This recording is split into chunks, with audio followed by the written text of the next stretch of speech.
श्री शिवाय नमस्तु भीम हर हर महादेव। स्वागत है आपका हमारे चैनल सनातन धर्म का संसार पर। दोस्तों, आप सभी लोग जानते हैं कि 7 अप्रैल 2024 को है मासिक शिवरात्रि। दोस्तों, ये मासिक शिवरात्रि चैत्र महीने में पड़ने वाली शिवरात्रि है। इसीलिए इस मासिक शिवरात्रि का बहुत ही बड़ा और विशेष महत्व यहाँ पर होता है। साथ ही में दोस्तों, मासिक शिवरात्रि का दिन एक ऐसा दिन होता है जिस दिन हम भगवान शिवजी को बहुत आसानी से प्रसन्न कर सकते हैं। आसानी से कहने का मतलब ये नहीं होता कि बहुत आसानी से प्रसन्न कर सकते हैं। जब आप भगवान शिवजी को प्रसन्न करते हो तो भाई उसके लिए आपको कुछ उपाय करना होता है। इस उपाय को हम इस वीडियो में आप लोगों को बताएंगे। जो उपाय अगर आप लोग इस मासिक शिवरात्रि में, वो भी चैत्र महीने की में पड़ने वाली इस मासिक शिवरात्रि में कर लेते हो तो ये आपकी जो भी मनोकामना होगी वो 3 महीने के अंदर या 3 महीने के बाद में कभी भी पूर्ण होना शुरू हो जाएगी। अगर आप उपाय को पूरे मन और पूरे भाव से करोगे तो 3 महीने के अंदर ही आपकी मनोकामना पूर्ण होना शुरू हो जाएगी। तो दोस्तों, ये मौका आपको अपने हाथ से नहीं जाने देना है। हम आपको एक उपाय एक ही बताते हैं, वो ऐसा बताते हैं जिस उपाय को करने से आपकी सच में पूर्ण होती है, क्योंकि पंडित जी ये बात खुद कहते हैं और लोगों के लिए ये उपाय काम भी करते हैं। तो चलिए दोस्तों, जानते हैं इस मासिक शिवरात्रि पर, इस चैत्र महीने में पड़ने वाली मासिक शिवरात्रि पर आप लोगों को कौन सा उपाय करना है। तो दोस्तों, इस मासिक शिवरात्रि पर मतलब कि 7 अप्रैल 2024 को आप लोगों को 3 दीपक वाला उपाय करना है। जिस 3 दीपक वाले उपाय को करने से आपकी जिस भी प्रकार की मनोकामना होगी, चाहे कोई दुख और परेशानी हो, चाहे धन संपदा की कमी हो, चाहे घर में रोग और बीमारी हो, या किसी भी प्रकार की परेशानी जीवन में हो, या कोई बड़ी और विशेष मनोकामना हो, तो भाई आप अपनी उस मनोकामना के लिए ये वाला उपाय कर सकते हैं। तो आइए दोस्तों, जानते हैं कि इस 3 दीपक वाले उपाय को आखिर करना कैसे है, किसको करना है और किस समय करना है। देखिए, सबसे पहली चीज आप लोग ये समझ लीजिए कि 3 दीपक वाला उपाय करना किसको है। तो देखो, घर में से जो बड़ी माताएं बहनें होती हैं ना, उन माताओं बहनों में से कोई भी एक माता बहन इस वाले उपाय को करेगी। क्यों करेगी? क्योंकि इस उपाय को घर के सभी सदस्यों को नहीं करना है। इस उपाय को मात्र घर का कोई एक बड़ा सदस्य करेगा। उपाय को करने के बाद उसके पूरे परिवार को इस उपाय को करने का फल मिल जाएगा। तो घर का कोई एक बड़ा मुख्य सदस्य ही या व्यक्ति ही इस उपाय को करेगा, जो कि मुख्य रूप से माताओं बहनों में से कोई एक होगा। हाँ, अगर किसी कारणवश घर में माताएं बहनें उपस्थित ना हो, और या तो घर में जो है मतलब माताएं बहनें उपाय को ना कर पा रही हों, तो उस जगह पर फिर क्या हो सकता है कि भाई घर का कोई बड़ा व्यक्ति भी, चाहे वो पुरुष ही क्यों ना हो, वह भी इस उपाय को कर सकता है। पर उपाय को करते समय कुछ बातों का विशेष रूप से ध्यान रखना है, जो कि हम आपको इसी बताने वाले हैं, उपाय को अच्छे से समझाने वाले हैं। तो आप लोग ये बात समझ गए कि उपाय किसको करना है। अब हम जानते हैं उपाय को करने का समय क्या है। तो देखो, 3 दीपक वाला उपाय है, सीधी सी बात है। इस उपाय में दीपक जलेंगे तो दीपक हमेशा शाम के समय, प्रदोष काल में या रात्रि के समय ही जलाए जाते हैं।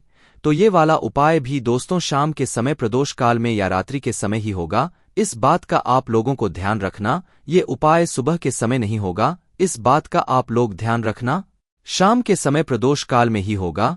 अब दोस्तों, हम जानते हैं इस उपाय को की विधि क्या है। इस उपाय में आपको क्या करना है, और जो 3 दीपक आप बनाओगे, ये 3 दीपक आपको कहाँ कहाँ पर रखना है, और इस उपाय को करने में आपको क्या क्या मतलब चीजें ध्यान रखनी है, जिससे कि आपका उपाय जल्दी काम करें और आपको उपाय का फल बहुत बड़ा होकर मिले। तो सबसे पहली चीज दोस्तों, 3 दीपक वाला उपाय है। तो इसमें हमें सीधी सी बात है, 3 दीपक तो तैयार करने ही करने पड़ेंगे।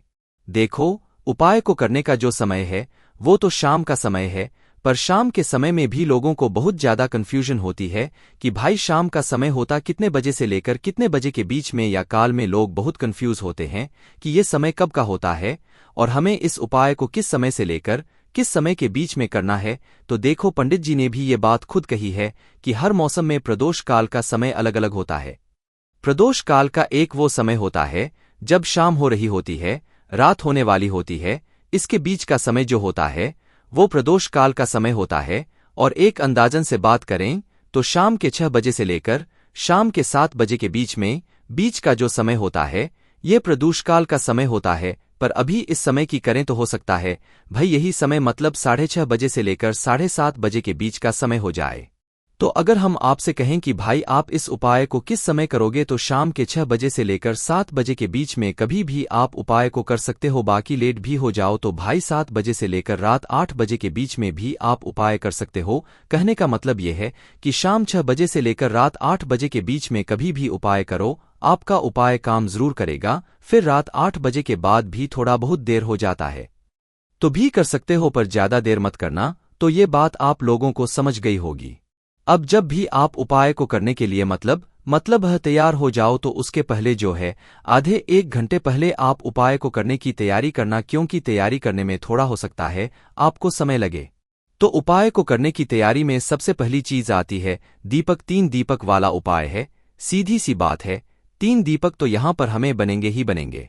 पर ये जो 3 दीपक हैं, ये किस चीज के बनेंगे? आटे के बनेंगे या मिट्टी के बनेंगे? देखो, ये वो उपाय है जिस उपाय को जो भी व्यक्ति करता है उसको फल जरूर मिलता है। मासिक शिवरात्रि हर महीने में आती है और हर मासिक शिवरात्रि का एक बड़ा महत्व होता है। और बात आ जाए जब चैत्र महीने की मासिक शिवरात्रि का, तो भाई इससे अच्छी बात और कुछ हो ही नहीं सकती है। तो भाई आप लोगों को क्या करना है, 3 दीपक तैयार करने हैं। ये जो दीपक होंगे ये होंगे आटे के दीपक। मिट्टी के क्यों नहीं होंगे? क्योंकि दोस्तों अगर हम मिट्टी के भी बोलते पंडित जी ने भी वैसे मिट्टी के नहीं बोला है, पर मिट्टी के बोलते भी हैं, तो सभी लोगों के पास इस वक्त मिट्टी के दीपक उपस्थित नहीं होंगे इसमें। क्योंकि दोस्तों मिट्टी के जो दीपक हमें चाहिए पड़ेंगे वो नए दीपक चाहिए पड़ेंगे, और इस समय नए दीपक मिलना मतलब मुश्किल है। तो इसीलिए दोस्तों उपाय में आप लोग आटे के दीपकों का प्रयोग करोगे है ना। अब ये जो आटे के दीपकों का प्रयोग करोगे ये आप अपने घर में ही बनाओगे। आपने मतलब एक प्लेट या पूजन वाली थाली कुछ भी लेना है जिसके अंदर आप लोगों को जो है आटा लेना है। ठीक है, वो आटा शुद्ध होना चाहिए। उपाय को करते समय शुद्धता का विशेष रूप से ध्यान रखना, इस बात का ख्याल रखना जो उपाय को करने वाला है वही उपाय की पूरी तैयारी भी करेगा, इस बात को भी आप लोग ध्यान रखना। ठीक है, तो आटा ले लेना है, इतना आटा लेना कि आपके 3 आटे के दीपक तैयार हो जाए। मीडियम साइज के उस आटे के अंदर कुछ भी नहीं डालोगे, सादा आटा लेकर उसके अंदर पानी डालकर उसे गूंद लोगे। तो दोस्तों जैसे ही आप लोग ये आटा गूंद लेते हो, उसके बाद आपका क्या काम रहेगा कि आप इस आटे से 3 मीडियम साइज के दीपक बना लो। देखो जितना आटा आपने गूंदा है ना, उससे पूरे के दीपक आप लोग बना लेना। मतलब इतना 3 भागों में वो आटा मतलब आप लोग बांट लेना और उससे फिर दीपक बनाना। उस आटे में से जो है मतलब वो आटा बचना नहीं चाहिए, उसके सबके दीपक आप लोग बना लेना। 3 भागों में बराबर बराबर आटा मतलब बांटकर उसके 3 मीडियम साइज के दीपक तैयार कर लेना। जैसे ही 3 तैयार होते हैं उसके बाद में इन तीनों दीपकों के अंदर जो बत्ती रखाएगी वो सबसे महत्वपूर्ण चीज है। गोल बत्ती रखाएगी भगवान शिवजी के कार्यों में, और भगवान शिवजी के उपायों में हमेशा गोल बत्ती का प्रयोग किया जाता है।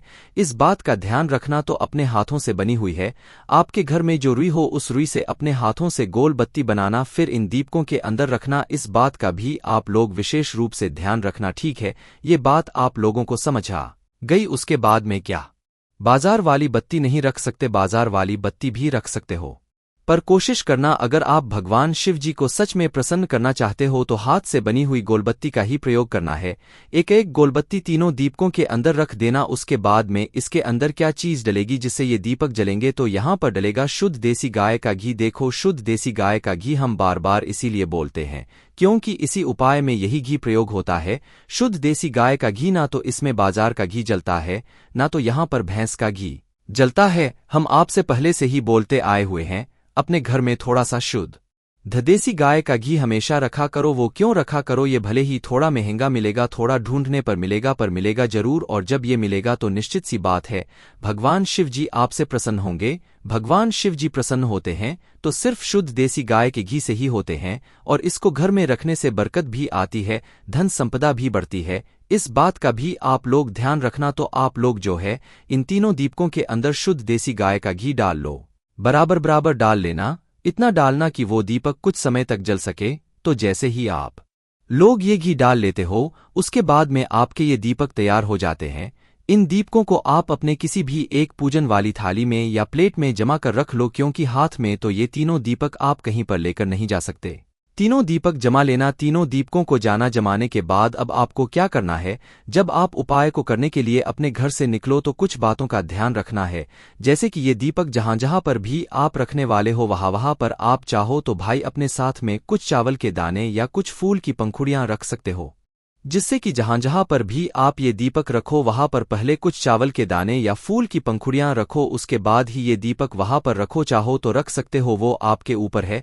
उसके बाद में दूसरी चीज, अपने घर से अपनी माचिस लेकर जाना। ये चीज हम आपको बार बार इसीलिए याद दिलाते हैं ताकि आपको याद रहे, और अगर याद नहीं रहा अपने मंदिर में किसी और से माचिस ले, जहां पर आपने ये दीपक रखी वहां पर किसी और से माचिस ले ली, तो भाई इस उपाय का फल उस व्यक्ति को भी चला जाएगा, कुछ भाग चला जाएगा। इसलिए हम आपको बार बार समझाते हैं अपने घर से अपनी माचिस लेकर जाना। और जैसे ये सारी तैयारियां हो जाती है तो ये 3 दीपक 3 जगहों पर चूंकि लाइन से ही लगाएंगे जैसे जैसे हम आपको बता रहे हैं।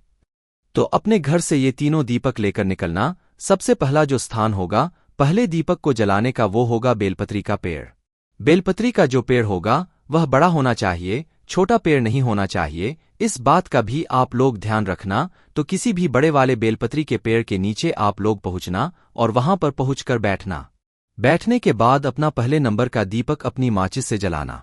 जलाने के बाद उस दीपक को अपनी पूजन वाली थाली से उठाना।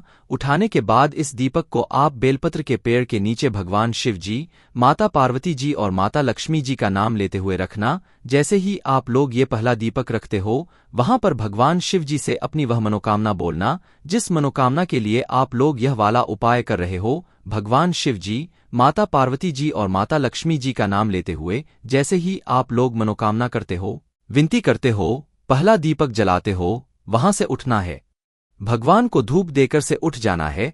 अब जो है आपका जो दूसरे नंबर का दीपक है इसे लेकर जाओगे आप लोग शिव मंदिर में। दूसरे नंबर के दीपक को शिव मंदिर में लेकर पहुंचना, भगवान शिव जी के दर्शन करना और शिवलिंग के पास में बैठ जाना। दूसरे नंबर के दीपक को आप अपनी माचिस से जलाना। दीपक जैसे ही जल जाता है उसको उठाना, शिवलिंग के पास में रख देना।